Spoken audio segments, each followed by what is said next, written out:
സ്വകാര്യ ബാങ്കുകൾ വഴിയുള്ള കള്ളപ്പണക്കടത്തിൽ ലഹരി ഇടപാടുകൾ സംശയിച്ച് ആദായനികുതി വകുപ്പ്. ലഹരി ഇടപാടുകളിലൂടെ സമ്പാദിച്ച പണമാണോ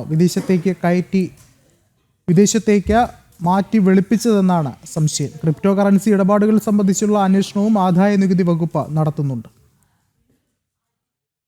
വ്യാജരേഖകളിൽ അക്കൗണ്ട് ഉടമകൾ അറിയാതെ നടത്തിയ പണമിടപാടുകളും പണം അയച്ചതുമാണ് ദുരൂഹത വർദ്ധിപ്പിക്കുന്നത്. യഥാർത്ഥത്തിൽ പണം അയച്ചവരെ കണ്ടെത്തി വിശദമായി ചോദ്യം ചെയ്യും. ഒരു സ്വകാര്യ ബാങ്ക് വഴി നടത്തിയ കള്ളപ്പണക്കടത്ത് മാത്രമാണ് നിലവിൽ കണ്ടെത്തിയത്. മറ്റു ചില സ്വകാര്യ ബാങ്കുകളും ഇത്തരം നിയമവിരുദ്ധ സാമ്പത്തിക ഇടപാടുകളെ പ്രോത്സാഹിപ്പിച്ചിരുന്നു. ഇതിൽ ബാങ്ക് ഉദ്യോഗസ്ഥരുടെയും ജീവനക്കാരുടെയും പങ്കും പരിശോധിക്കും. സ്വകാര്യ ബാങ്ക് വഴി 2700 കോടി രൂപയായിരുന്നു വിദേശത്തേക്ക് കടത്തിയത്. US, UK, ജർമ്മനി എന്നീ രാജ്യങ്ങളിലേക്കായിരുന്നു പണം എത്തിച്ചത്. ഇത്ര വലിയ തുക ഒരു ബാങ്ക് വഴി മാത്രം അയച്ചതാണ് മയക്കുമരുന്ന് മാഫിയയെയും സംശയിക്കാൻ കാരണം. NRI അക്കൗണ്ട് ഉടമകൾക്കുള്ള റിപ്പാട്രിയേഷൻ ദുരുപയോഗിച്ചായിരുന്നു തട്ടിപ്പുകൾ കൂടുതലും നടന്നിട്ടുള്ളത്. നടത്താത്ത വിദേശ വിനോദസഞ്ചാര യാത്രകളുടെ പേരിലും ചില ട്രാവൽ ഏജൻസികളുടെ സഹായത്തോടെയും പണമിടപാട് നടത്തിയിരുന്നു. ക്രിപ്റ്റോ കറൻസി ഇടപാടുകൾ സംബന്ധിച്ചും അന്വേഷണമുണ്ട്.